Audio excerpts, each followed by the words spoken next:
And next up on Jason's Video Game Source, I got a review for you guys for Mixtape, which is an indie game developed by Beethoven and Dinosaur, published by Annapurna Interactive. It came out May 7th, I believe. So yeah, just a day or two ago. This was actually a good game for me to just do my routine on. Cause I just make a lot of gameplay videos. The game's only like 3 hours long, so I was able to make the gameplay videos. I think I made 43 of them. I don't know. You could count on the website. Anyways, the credits just rolled probably, I say about 3-4 hours ago for me. So I'm ready to review this game. Right off the bat, another good thing about my channel compared to everybody else is that I'm going to give you the score right up front instead of just, making you wait 12 minutes and then give you the score. So I'm going to give it an 8.5 out of 10. That's an 8.5 out of 10. I kind of rest in between. The IGN gave it a 10, and there's some, other people that gave it a 7 or 6.5. I'm in between that. The game is a great game. Okay.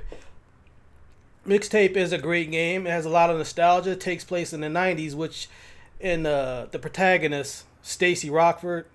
So it's like in the 90s and they're in high school. So that's basically when I was in high school. So I got every reference. I got a lot of reference points, pop culture, references. And as I was playing it, have some smiles and stuff. But there are some sequences that I didn't like. Some mini games I didn't like. The gameplay overall I really didn't like. I did enjoy it. Like there are multiple sequences that feature a lot of good music and everything that I did enjoy. But let me just get into it. So the introduction, I don't have a lot of experience with it. I don't think I ever played a Beethoven and Dinosaur game, so I can't tell you about my past experiences with those, because I had never played any of their games before.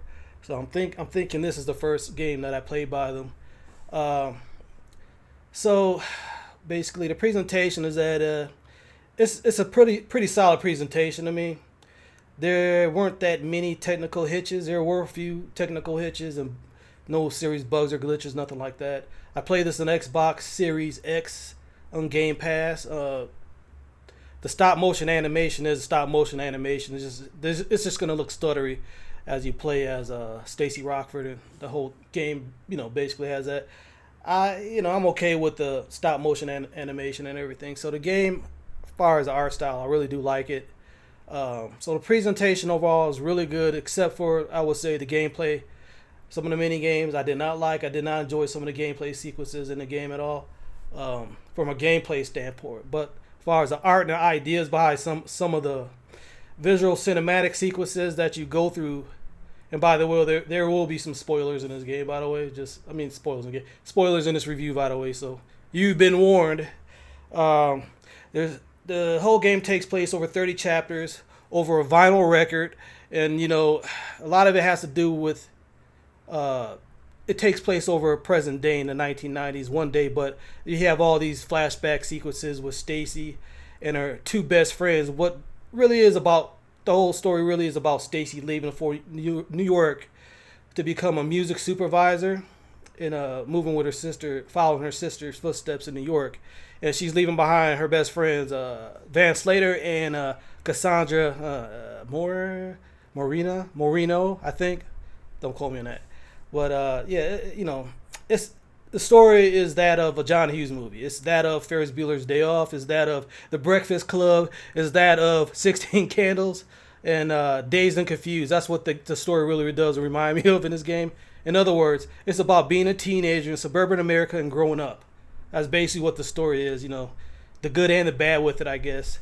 There's some funny moments, and like I said, the music is really good. I recognize the chapters are laid out with tracks of specific music, which are all copyrighted. So I'm really not gonna make any money in these videos that I made for Mixtape, but that's okay. The game's really good. So the music's really good. I recognize probably at least 10 or 15 artists, probably, because I grew up in the 80s and 90s, and a lot of the music they do play is from even the late 60s, actually, late 60s, 70s, and 80s, in the 90s music. So I recognize a lot of it, actually.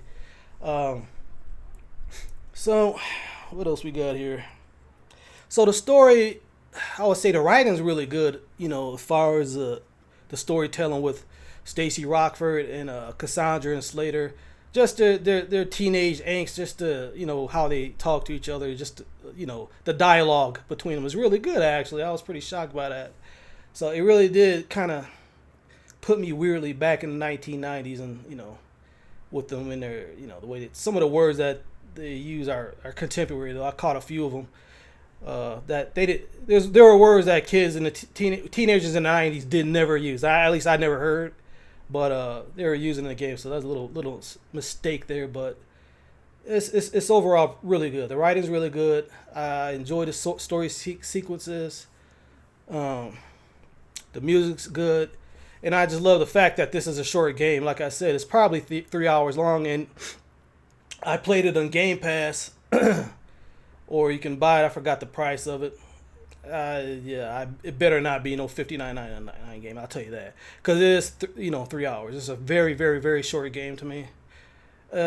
Complex of a bunch of mini games, some skateboarding sequences, some pop culture reference sequences, and some of the gameplay sequences. Like there's a sequence where Stacy has to run across the city. By the way, this game takes place in Northern California, I believe, in the early 90s.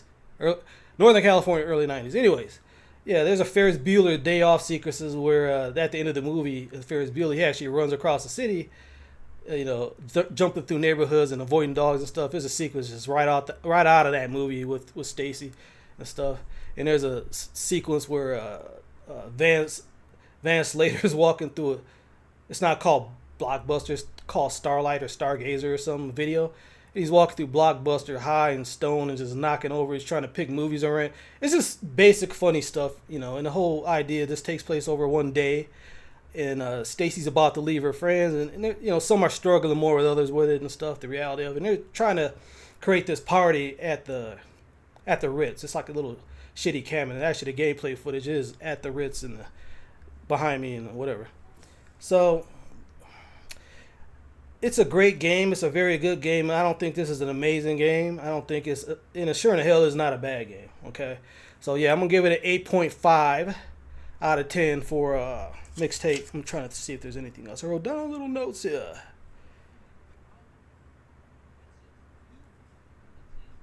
So yeah, I mean, guys my age, Gen X, this game basically is about Gen X, high school years basically. It's like, there weren't no smartphones, there weren't no internet, So it gave me a little nostalgia. And I don't, I'm glad the game wasn't that long, because I'm not a heavy nostalgia person really.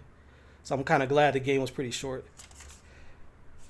I'm trying to think of anything else really important I need to tell you about this game. No, that's probably about it.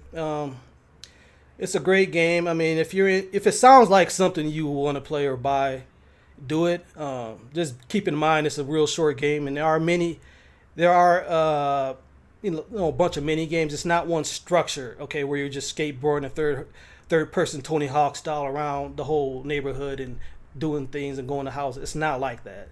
It's a bunch of flashback sequences that incorporate a lot of psychedelic cinematic sequences into it.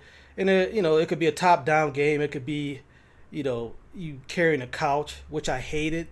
There's a sequence where you carry a couch, okay? And I didn't know what the hell. Like, you're trying to listen to Stacy. She's telling you Van Slater and Cassandra are carrying this couch. You got to put the couch down a certain way. It was fucking annoying. I hate it. That's probably why I gave the game 8.5, because that sequence mechanically was terrible. I did not like that sequence. But man, 99% of the game is solid. It's really, really good. So I think that's about it for Mixtape. So 8 yeah, this is the cow sequence that I hated. If you find my gameplay, and you can actually watch me struggle with this shit. There's a kissing scene in this game that I made a gameplay video of, and it's getting thousands and thousands of views, man. Like, that's a good thing, obviously, but I don't understand what the big deal about the game is. I mean, it's about teenagers in America growing up and, and teenagers first kiss or whatever. I don't know why it's getting so many views. I don't know what happened. You know what I'm saying? I don't know what happened, but that video is getting a shitload of views. Before I go, make sure you check out Bobby Vegas Gaming. That's my blood brother's streaming brand. Yeah, he streams almost every day. He talks to everybody, works his ass off at it. And make sure you check out the best video game platform on earth, bar none. There's no arguments, okay? Jason'sVideoGameSource.com. And mothers, happy Mother's Day to the real mothers out there tomorrow. And that's it, man. I'm out. 8.5 for Mixtape. See you in the next one.